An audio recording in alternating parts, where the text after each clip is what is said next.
Welcome back, folks. Thanks for joining the second half of the Fallon Forum here today, and I want to thank the Iowa chapter of the Sierra Club, also Iowa Physicians for social responsibility, and the Great March for Climate Action for helping to partner with me to make this program possible. I want to encourage you to do your part as well. This program is made possible by nonprofits that help support our work, believe in the issues we talk about, local businesses, and folks like you who believe in what we're doing. If you want to be a friend of the Fallon Forum, and yes, I have an alliteration problem, go to my website, fallonforum.com, and you can become a friend of the Fallon Forum for $30 a month, or you can make a donation of whatever type you desire. But it helps to have people like you also backing this program.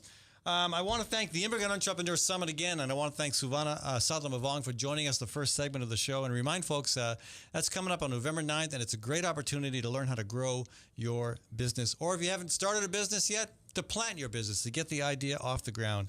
Okay, the Polk County Courthouse. It's been around since 1906. Some feel it needs major renovations. There is $81 million being proposed that we, meaning those of us who live in Polk County, are going to have a chance to vote on November 5th. With us in the studio to talk about why it's a good idea is E.J. Giovanetti. And let me preface this conversation by saying I'm not convinced it's a good idea. I may be the only one. I've not yet seen anything in the press about anybody raising any opposition. Even groups like Amos are now on board. So I may be the only one who has questions and reservations, but if you do, you're welcome to call 244-0077. Or if you think it's the greatest idea since sliced bread, you can also call 244-0077. EJ, welcome to the show. Thank you very much, Ed. I'm happy to be here. How are you enjoying retirement?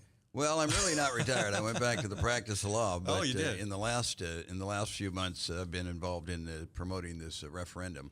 Yeah, and this is keeping you busy. Yeah, very much so. Yeah, so why do we need $81 million to be spent on this? First of all, let's back up. Tell us exactly what this will do. Well, first of all, it's essentially a three-phase concept. First of all, the first step is to, now that the county has control of the old Penny's building or the Wellmark building, get out of lease space and move the juvenile court services from River Place out on Euclid and juvenile court into that building out of lease space, juvenile courts in the historic courthouse. Also get out of lease space to move the county attorney's office in there, which is in the Midland building. Moves the clerk of court records. It's at River Point south of the courthouse where that's in lease space. And then it moves small claims, suburban traffic court, and city traffic into that building. Back up a second, though. You mentioned the old Target building. Well, what's it called now? The place up on Euclid. That's River Place. River Place. Okay, that was renovated to a tune of I think about $5 million, and then it got flooded during construction, and then it was renovated. They had to pump more money back into it. So a lot of money's been pumped into that. So does it make sense for the county to abandon that investment? Oh no! Wait a minute. We're not abandoning that. Okay. We're taking a use that's in that building, juvenile court services, and we're moving it into the Penny's building with juvenile court. So now you've got juvenile court and juvenile court services under the same roof. So is there no room for it at the River Place building? No, That space, and I can't tell you because it's been a while since I've been there, that space will be space that the county will grow other services into. It's not a waste. Don't think that at all.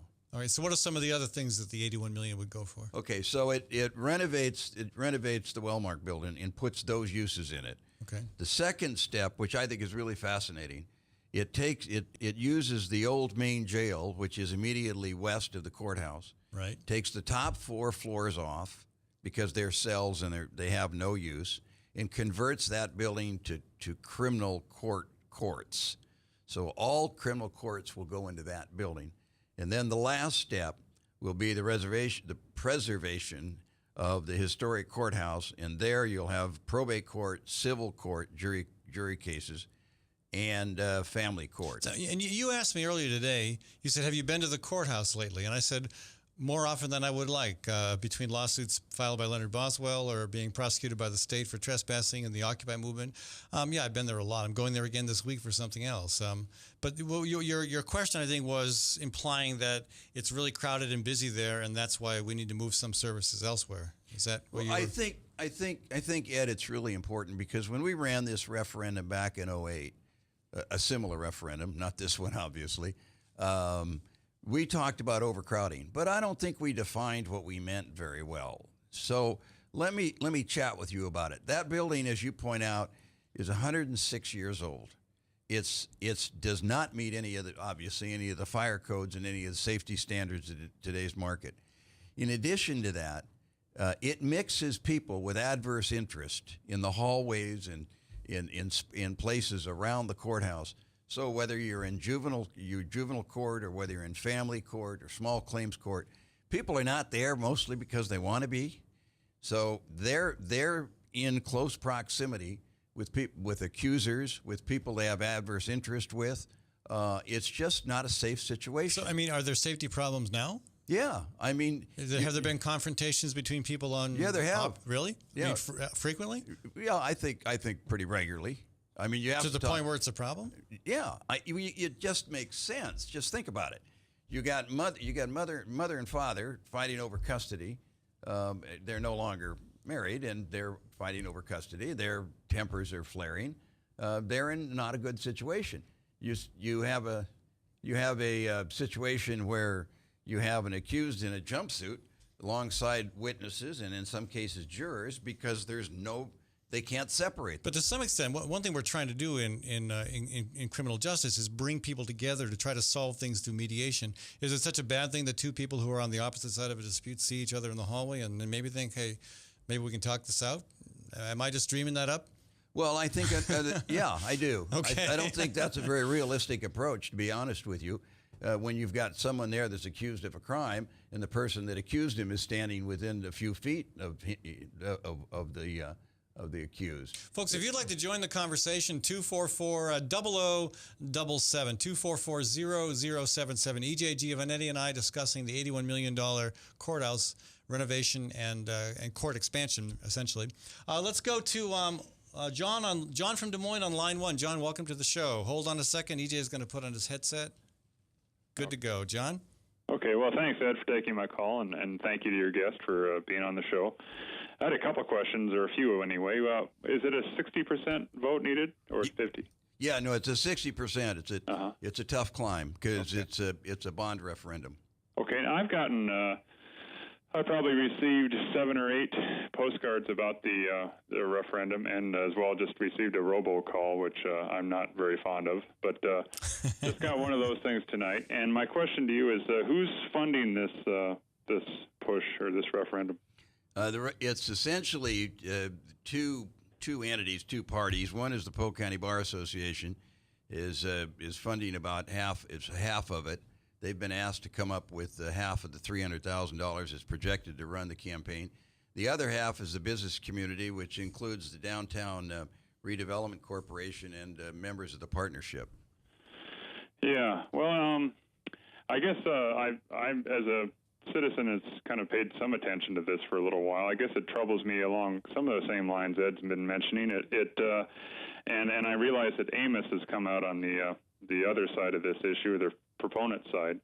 But I'm just wondering, how does this measure really further justice? How does it further the plight of poor people who are caught up in the justice system? How does it do anything more than just simply punish people? And I guess one of the things that concerns me about the tone of the mailings is it's very much kind of a be very afraid, criminals are out there, don't mix with criminals. These are people who have been accused of crimes, but have not been found guilty until they are found guilty. And I guess the tone of things kind of bothers me. And I wonder if you could give me a sense of in what sense does this kind of move us forward rather than just keep kind of a punitive air? Well, I think what we're talking about is we're talking about a situation where folks in the system, whether we like the system or agree with the way the system operates, people are in close proximity of one another under adverse circumstances, And my honest answer, John, is to do nothing is not going to solve the problem. 500,000 people a year go through that building, and we know full well there are going to be more people as time passes. The problem is not going to get any better. And I think, and I can tell you, having spent about 10 years on the Board of Supervisors, about 7 of which we dealt with this issue. How do we deal with the problem in the courthouse?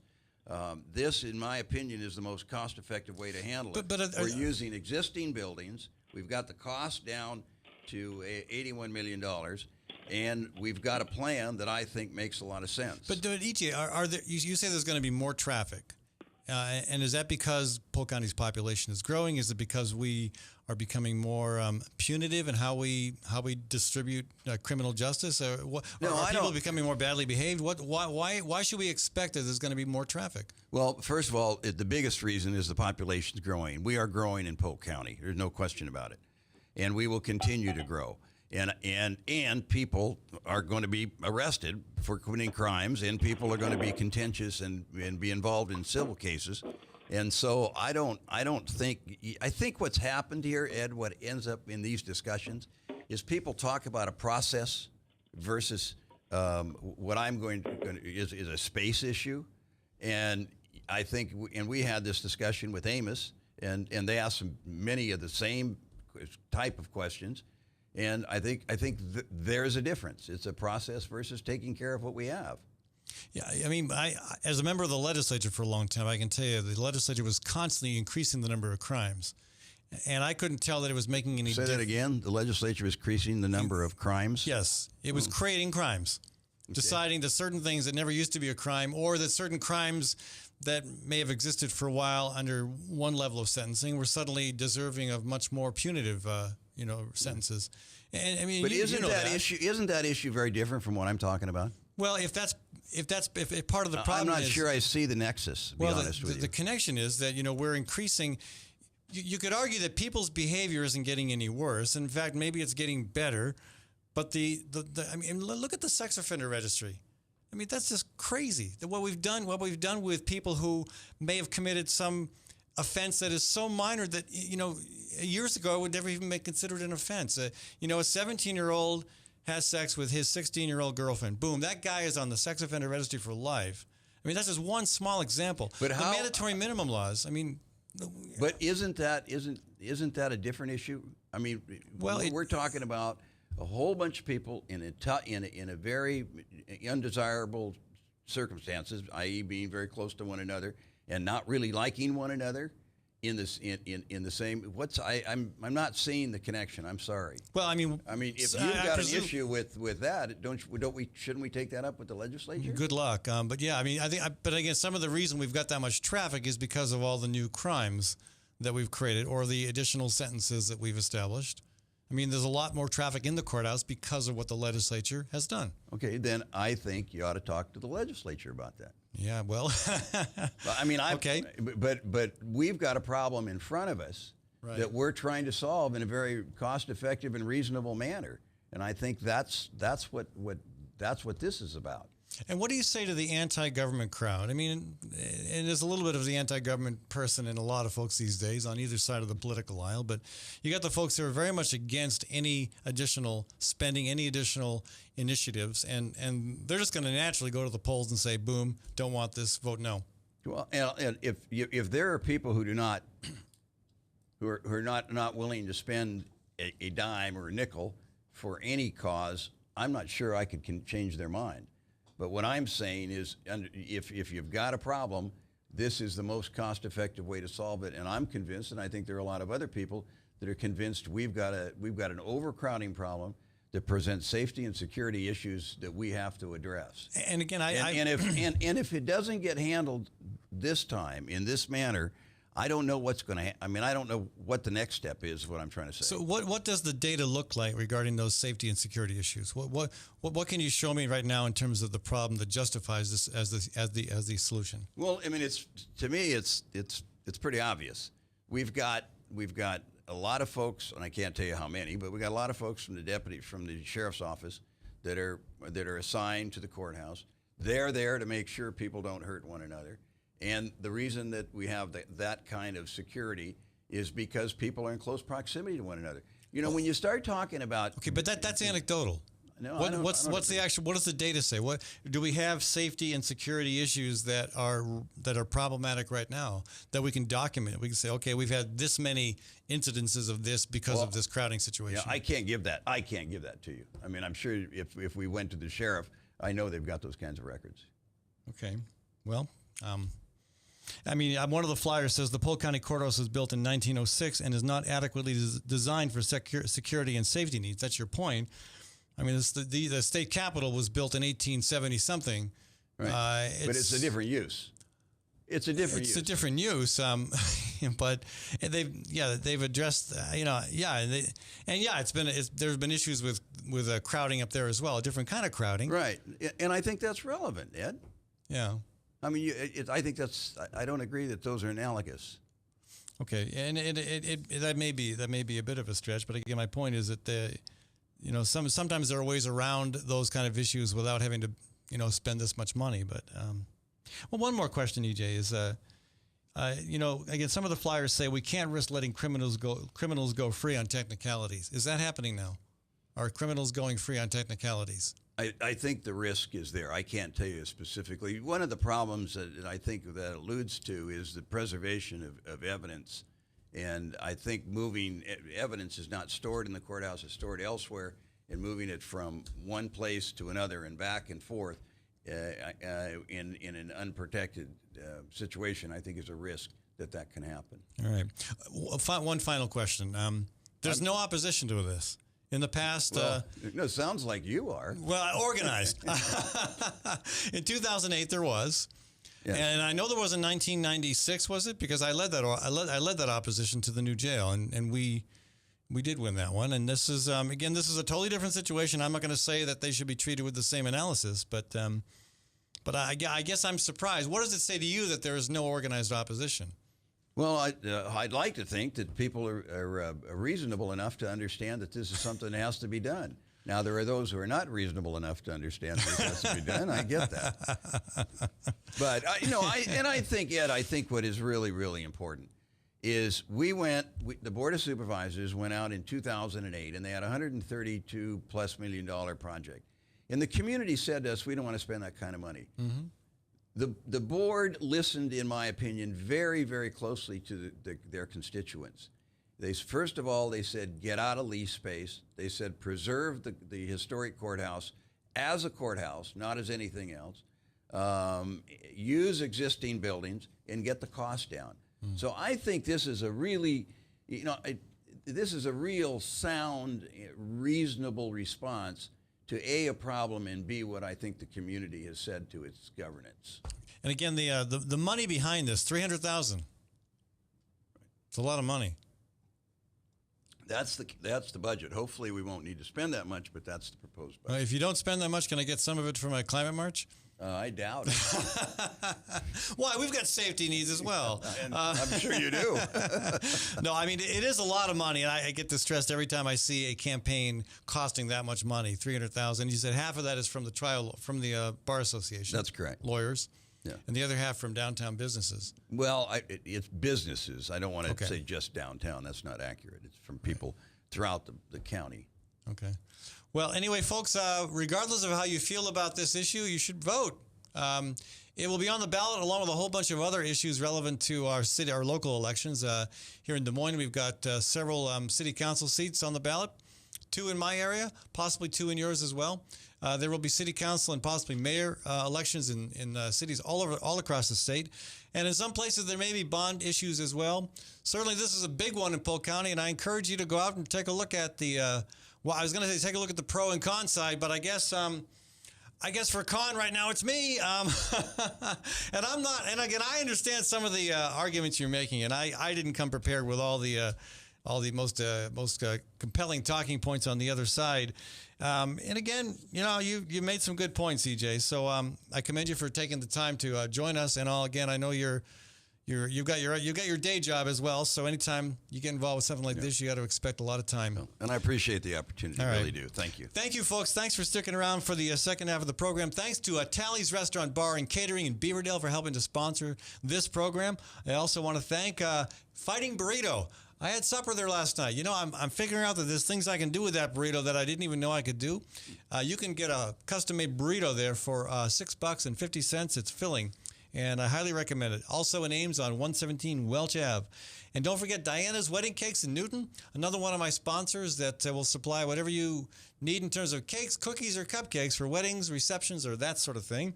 Also, again, I want to thank Gateway Marketing Cafe for helping to be a big part of this program. They're at 20th and Woodland. Check them out, folks, and thank them for supporting the Fallon Forum. And if you see her out on the streets wandering around in a daze, looking like she might be, heading down to the courthouse, thank my producer, Maddie Kane, for doing a great job. And thanks to Webcast One Live for providing the studio. From the RE/MAX Real Estate Concept Studios, this is Webcast One Live.